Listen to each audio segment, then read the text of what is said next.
하나님 말씀입니다. 사도행전 19장 8절부터 9절까지입니다.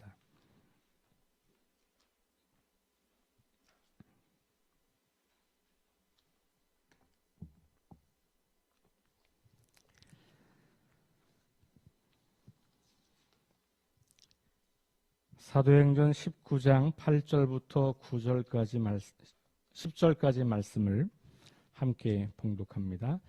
바울이 회당에 들어가 석 달 동안 담대히 하나님 나라에 관하여 강론하며 권면하되 어떤 사람들은 마음이 굳어 순종하지 않고 무리 앞에서 이 도를 비방하거늘 바울이 그들을 떠나 제자들을 따로 세우고 두란노 서원에서 날마다 강론하니라.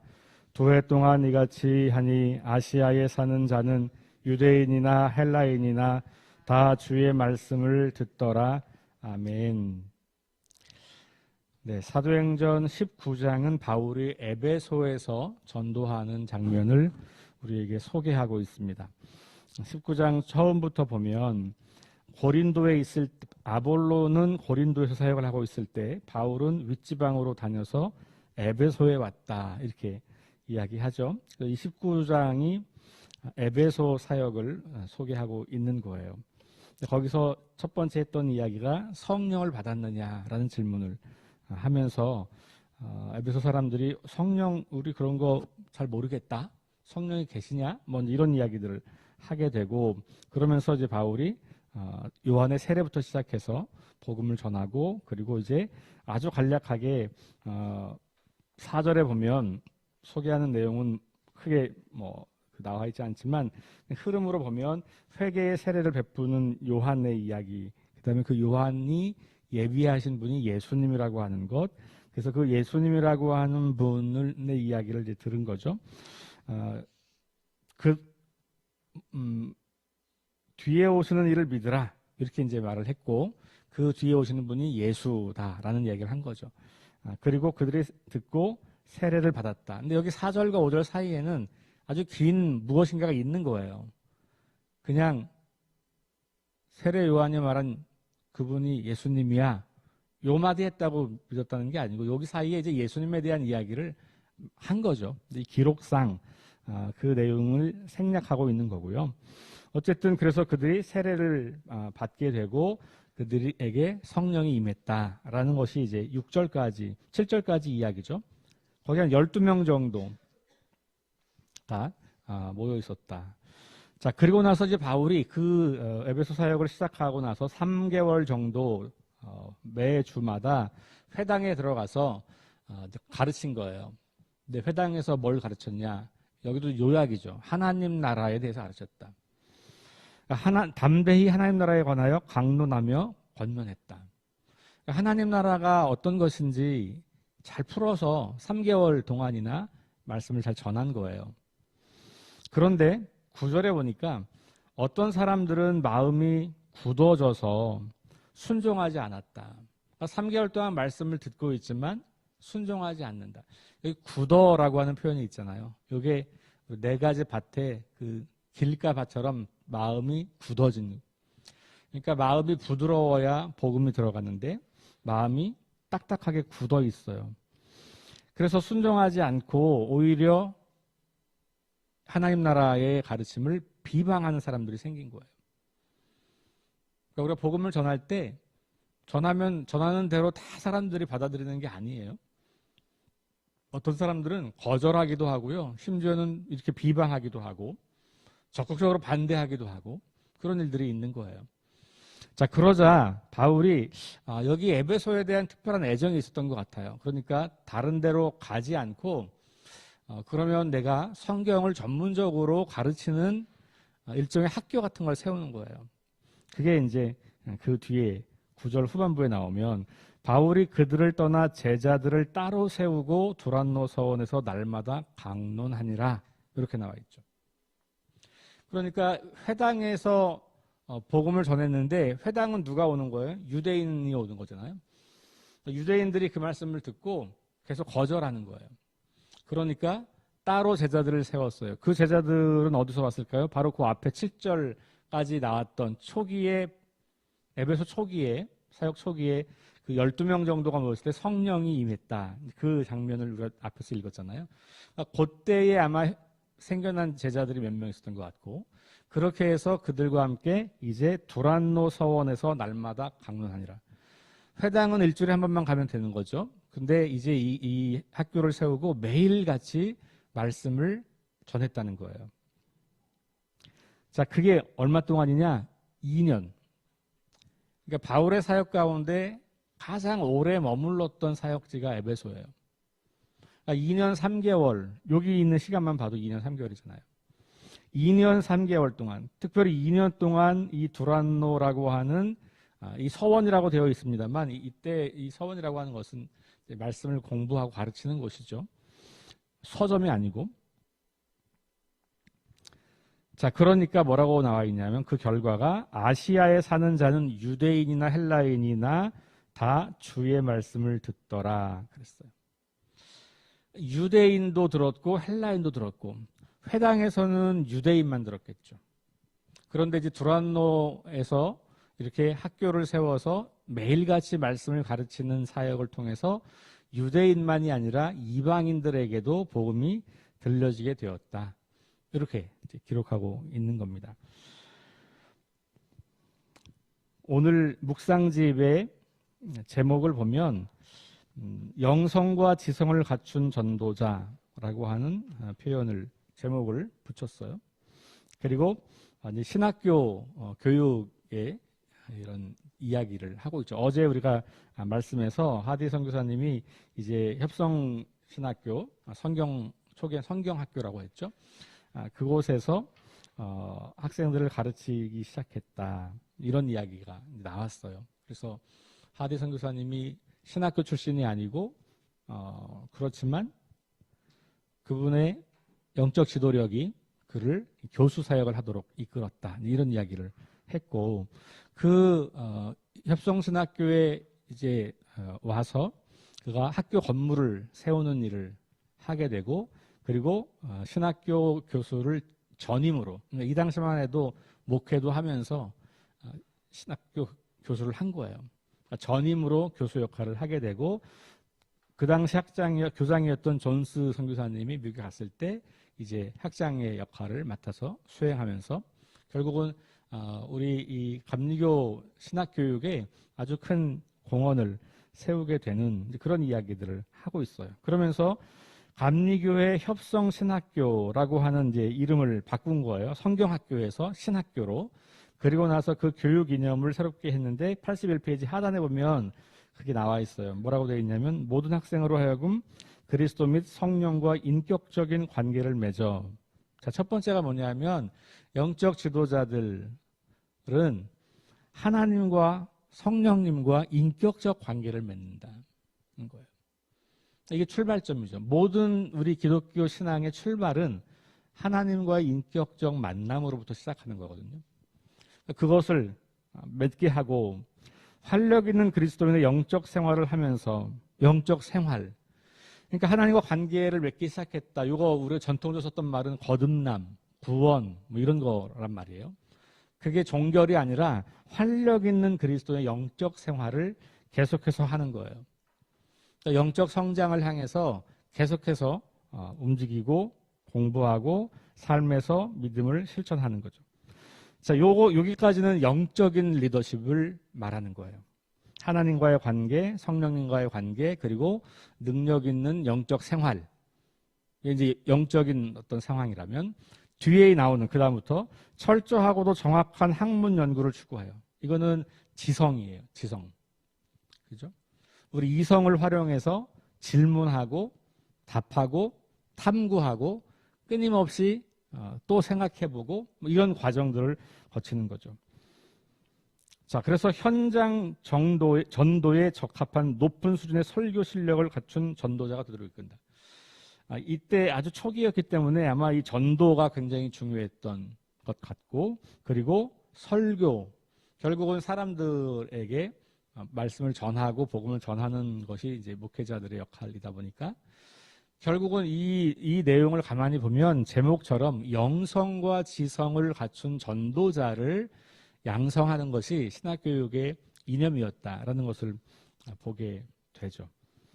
그리고 이제 우리 대한민국의 첫 감리교 목회자들이 이제 나오게 되고 안수를 받게 되고, 그러면서 이제 그들과 선교사들이 협력하여서 이 땅에서 복음을 전수하고 많은 제자들을 만드는 그런 사역을 감당해 왔다라는 이야기를 우리에게 들려주고 있지요.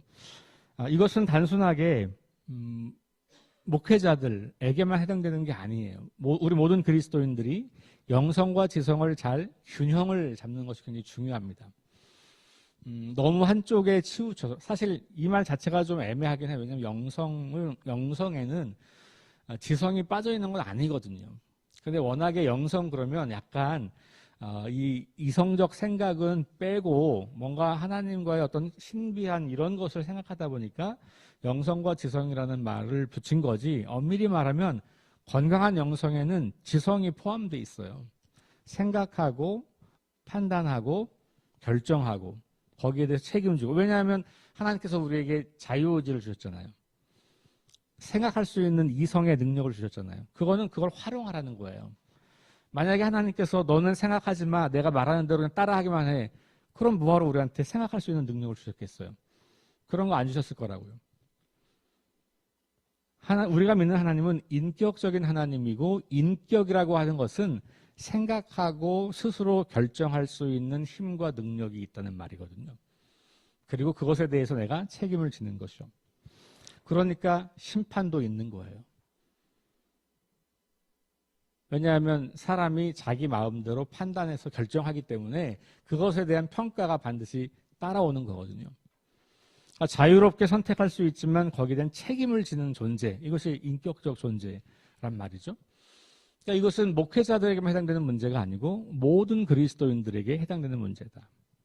그러므로 여러분, 우리가 이렇게 말씀을 공부하고 또 말씀을 듣고 또 여러분 개인적으로 묵상을 하면서 생각하면서 각자에게 주시는 말씀을 가지고 뭔가 결정하고, 오늘 내가 요거 하면서 살아야 되겠다, 이렇게 스스로 뭔가를 선택하고, 그러면서 그 일들을 반복하면서 우리의 지성과 영성이 함께 자라가는, 그게 이제 균형 있는 성장을 말하는 것이죠. 하나님과의 관계가 그렇게 친밀해지다 보면 하나님의 안목으로 나를 보게 돼요. 그 세상이 평가하는 기준으로 나를 보면 나는 별거 아닌 것 같아요. 겨자씨, 그 겨자씨가 뭐 커봐서 얼마나 크겠냐. 누로 뭐 조금 넣는다고 뭐가 달라지겠냐. 세상의 기준은 그런 거지만 하나님 나라의 기준은 그 보잘것없는 것들이, 그 작은 가루가 변화시키고 성장한다는 거잖아요. 그게 하나님과 관계가 맺어지면, 그리고 하나님 나라의 신비를 깨닫기 시작하면 나 자신이 얼마나 존귀하고 얼마나 놀라운 일을 할 수 있는 존재인지를 깨닫게 되는 거거든요. 그게 자기를 사랑하는 거예요. 자기의 상황과 관계없이 하나님의 손에 붙잡힌 나를 사랑하는 것. 하나님이 나를 사랑하신다고 하고 나를 통해서 일하신다고 하는 것을 신뢰하면서 따라가는 거죠. 그렇게 나를 깊이 사랑하고 하다 보면 어느 순간 그 사랑이 내 안에서 차고 넘쳐서 흘러가게 돼요. 그러면 우리 공동체 안에 있는 형제 자매들을 사랑하게 되고, 교회가 그런 사랑으로 충만하면 그 사랑이 흘러서 우리 지역사회로까지 흘러가서 온 세상을 변화시키는 능력을 갖게 되는 거죠. 이것이 균형 있는 성장인데 거기 안에는 반드시 우리의 지성적 능력이 포함되어 있는 거예요. 그리고 당연히 그 지성을 활용해야만 우리가 성장을 계속해서 할 수 있는 거예요. 하나님이 우리를 로봇으로 만드신 게 아니고 꼭두각시로 만든 게 아니고 생명체로 만들었고 인격체로 만들었기 때문에 우리는 자라고 성장하고, 그러면서 우리의 생각하는 능력과 판단하는 능력이 점점 하나님의 뜻을 향하여 초점 맞춰지게 되는 거거든요. 그렇게 우리 모두가 영성과 지성을 갖춘 사람이 될 때, 특별히 오늘날 이런 현대 사회에서는 그런 지성의 역할이 굉장히 중요합니다. 사람들에게 복음을 잘 들릴 수 있도록 설명해 줘야 되고, 이해시켜줘야 되고, 더 나아가서 우리가 영성이 있다고 하는 것은 하나님 앞에서 정직하고 선한 양심을 가지고 살아가는 거죠. 그러니까 저 사람들은 보면 진짜야, 진짜 같아, 이런 느낌이 드는 것은 우리가 영적으로 성장할 때 가능해지는 거예요.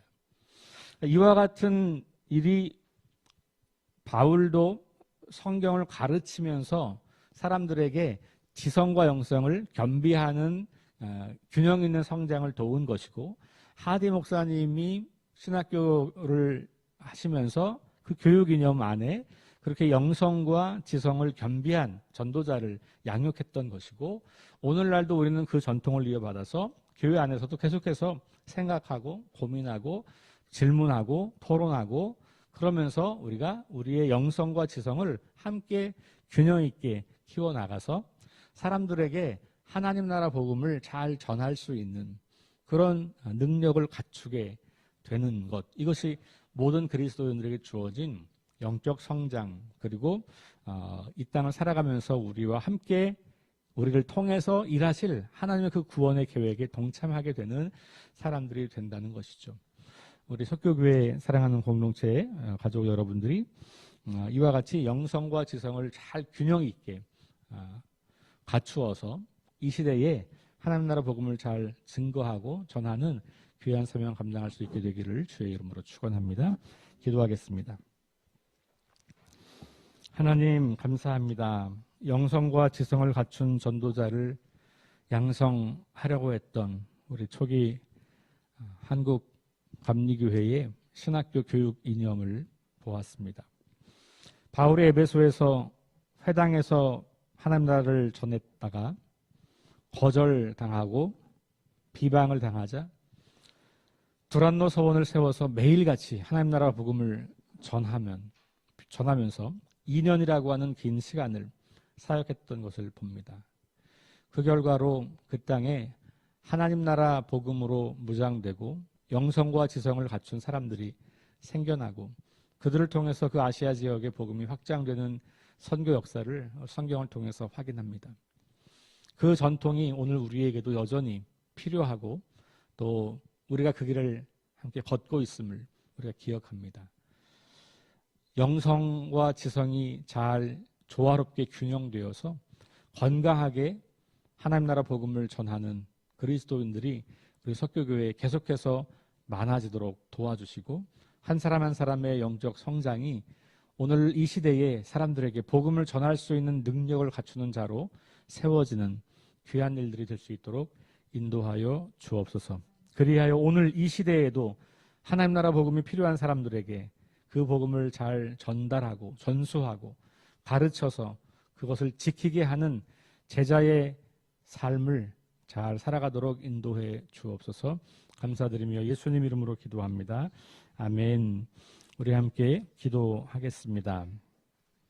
첫 번째는 오늘 말씀처럼 하나님, 저 자신이 그리고 우리 교회 공동체원들이 영성과 지성을 갖춘 전도자로 잘 자랄 수 있도록 도와주십시오. 기도하시고, 하나님 나라 시민답게 살아가도록 하나님 말씀이 기준이 되도록 김유동 원사님과 여러 연약한 지체들의 치유와 회복을 위해서 지진으로 고통당하는 튀르키예와 시리아에 하나님의 은혜가 부어지도록 합심해서 기도하시고 개인 기도하고 돌아가겠습니다.